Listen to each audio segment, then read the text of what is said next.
tardes, gracias por acompañarnos. Un placer.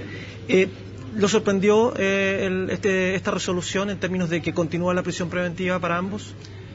La verdad es que si de algo me puedo sorprender es de la oportunidad en la cual los abogados defensores la solicitaron.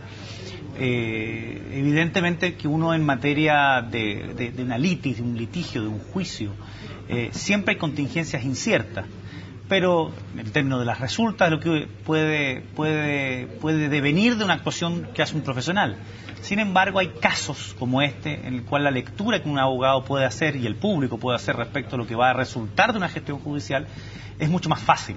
Y desde mi punto de vista mi sorpresa viene dada porque, claro, creo que la oportunidad en que se fue presentado, sobre todo cuando el Ministerio Público iba a llegar con más acopio de antecedentes, porque hay ocasiones en las cuales estas audiencias se realizan solo a instancia o a petición del abogado defensor y el fiscal va literalmente a oír. Por lo tanto, en realidad es una audiencia pedida por el defensor y en que solo habla el defensor y esgrime y argumenta las razones de la sustitución de medida cautelar en virtud de lo ya obrado hacia atrás. Sin embargo, hoy día, y era presagiable y era conocido, que los fiscales hoy día iban a entregar mayores y nuevos antecedentes desde el punto de vista de lo que se ha ido allegando a la carpeta investigativa. Por lo tanto, de esa perspectiva, era fácil pensar de que el juez no es que iba a sentenciar, no es que el juez iba a decir estos delitos se han cometido. El juez simplemente le entrega un cierto grado de credibilidad, de seriedad a los cargos que se formulan y a los dichos que se enuncian, y luego lo que hace es lo que se llama una prognosis o una proyección de pena. En otras palabras, si estos señores a futuro fuesen condenados por estos delitos, uno establece cuál es la penalidad y si esa penalidad es superior a 5 años, no tendrían derecho a ningún tipo de beneficio que consagra la ley.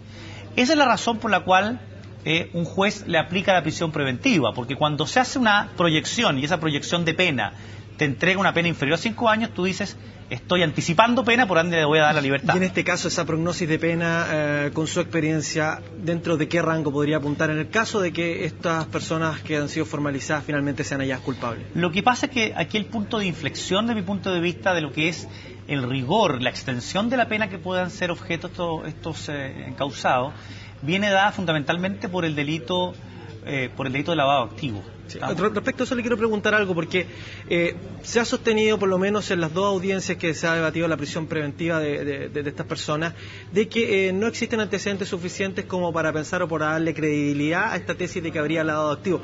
Pero eso se sigue investigando, se puede decir que ellos siguen siendo formalizados por lavado de activos y que respecto a eso no se ha resuelto nada todavía.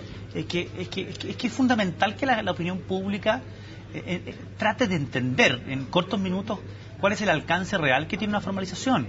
Una formalización es un acto procesal solemne en cuya virtud el Ministerio Público, que es el ente persecutor, es el ente investigador, le comunica al inculpado o querellado ante un juez, le comunica de qué lo está investigando. No tiene mayor alcance que eso. La ley le asigna un alcance especial desde el punto de vista que, comunicado estos hechos por los cuales se están investigando, pueden devenirse ciertas medidas cautelares de carácter personal o de carácter real, o sea, sobre los bienes. Pero del punto de vista del alcance que tiene esa formalización con lo que podría ser 2 años más, 1 año y medio más, un fallo o el dictamen de un juez o de un tribunal oral en lo penal, la verdad es que podríamos tener un divorcio completo. Ahora, efectivamente, ninguna persona pueda poder ser condenado por un delito distinto por el cual haya sido formalizado.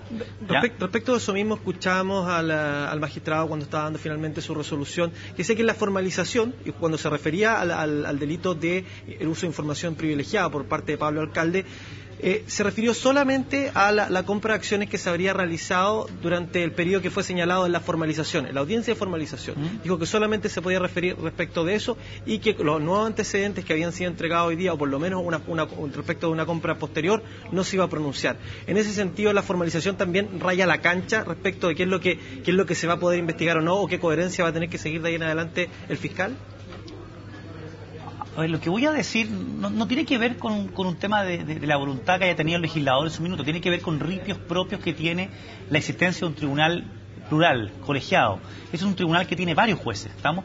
Y podemos tener una tercera audiencia de formalización en la cual tengamos un tercer juez.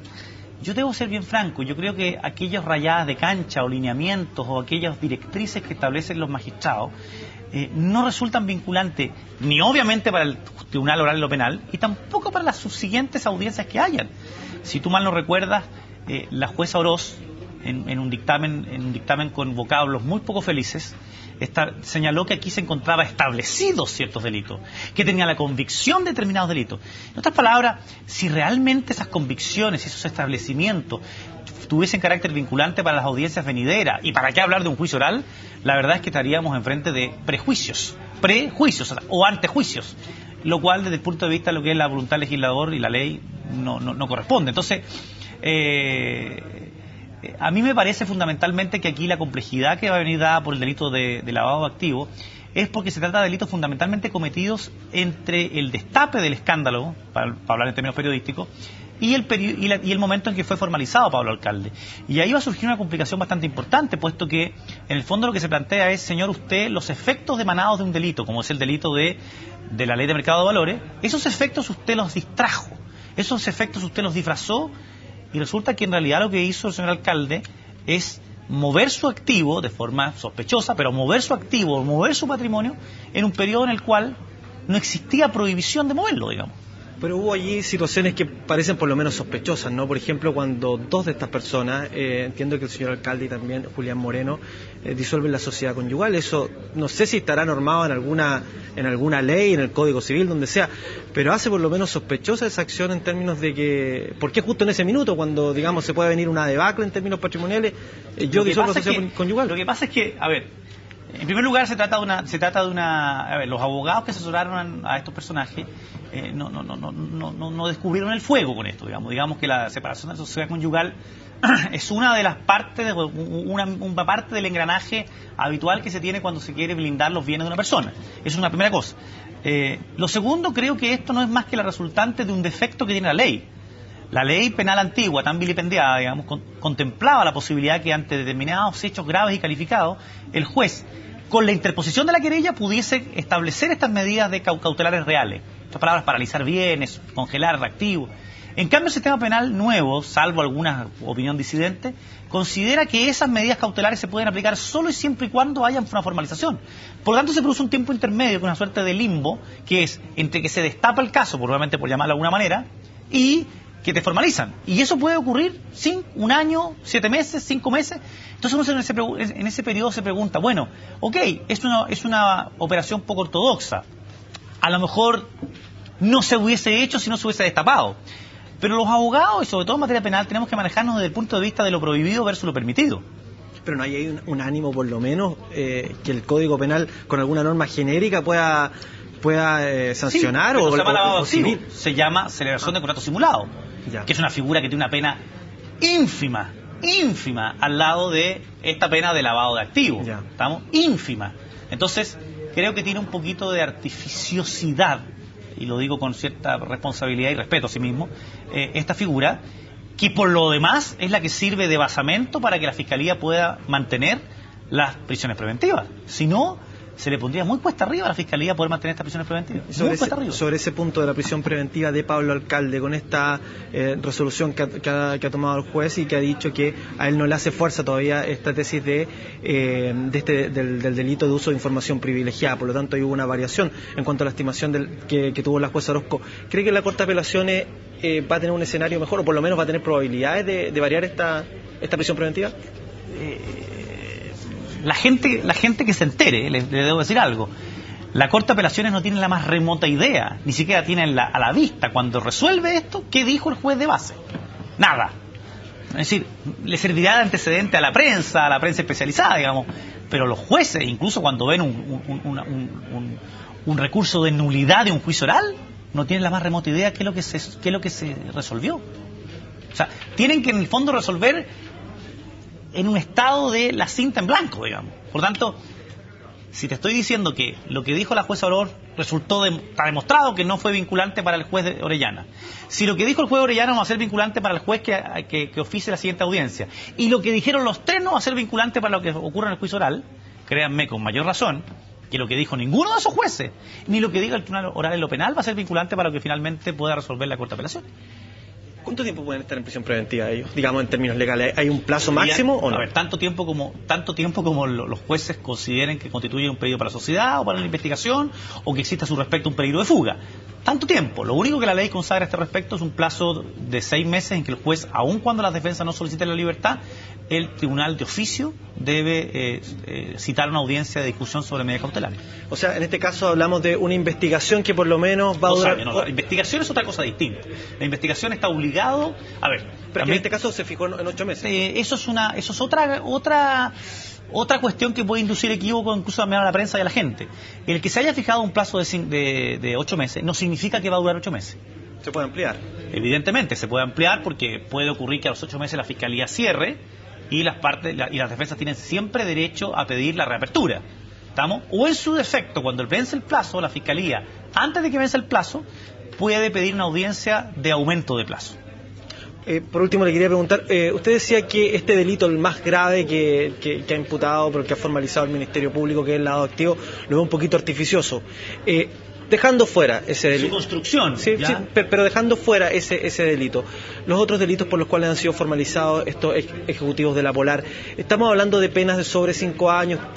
¿Se puede hacer algún tipo de diagnóstico de qué tipo de penas se podrían esperar en caso de que fueran hallados culpables, por cierto? Mira, lo que pasa es que el nivel de tecnicismo en cual se puede entrar para efecto de determinar una pena es... no para este horario, digamos, o para esta tribuna, pero lo que quiero decir es lo siguiente, que claro, si tú pones en una suerte de... tienes una calculadora y dices qué pena tiene el delito 1, qué pena tiene el delito 2, qué pena tiene el delito 3, y sumas, evidentemente que te da una cantidad de años bastante escalofriante. Estamos escalofriante desde el punto de vista de lo que es pretender pasarlo en libertad. Lo que pasa es que en un juicio, probablemente los abogados van a poder determinar que un delito es el vehículo para haber llegado al otro. Y ese minuto se empiezan a producir superposiciones y fusiones de pena que hace que en realidad finalmente se produzcan estas cosas técnicas que la gente dice, ¿cómo puede ser que a este señor le hayan tirado 3 años y 1? Porque claro, efectivamente se producen situaciones que se llaman de concurso, de delito. Se hablan de concursos ideales, concursos mediales, se hablan luego entran a tallar las atenuantes. Aquí ya claramente está tratando el Ministerio Público de configurar un agravante especial, digamos, una situación de agravación de la pena que tiene que ver con la mayor o menor extensión del mal causado. También hablaban de haber actuado en pandilla o haber actuado en grupo, ¿no? Sí, pero la actuación en pandilla es una agravante especial del robo, ¿ya? Y en este caso es un disfraz, de mi punto de vista, de la imposibilidad del Ministerio Público que ha tenido de configurar una asociación ilícita. Aquí no hay una asociación ilícita, es muy difícil que se pueda llegar a configurar. Esto es el actuar propio de los delitos económicos. No existen delitos económicos que se cometan por una sola persona. Es más, alguna vez aquí lo dije, estos delitos en otros países se llaman delitos de la empresa. Delitos de la empresa, en otras palabras, se tienen que cometer porque de otra forma, en el alero de una organización colectiva, porque de otra manera es imposible que se cometan. Bueno, muchas gracias por tu análisis, Ignacio. Gusto. Ignacio Méndez, abogado penalista, quien nos ilustraba un poco respecto a esta importante audiencia que se llevó a cabo en el Centro de Justicia.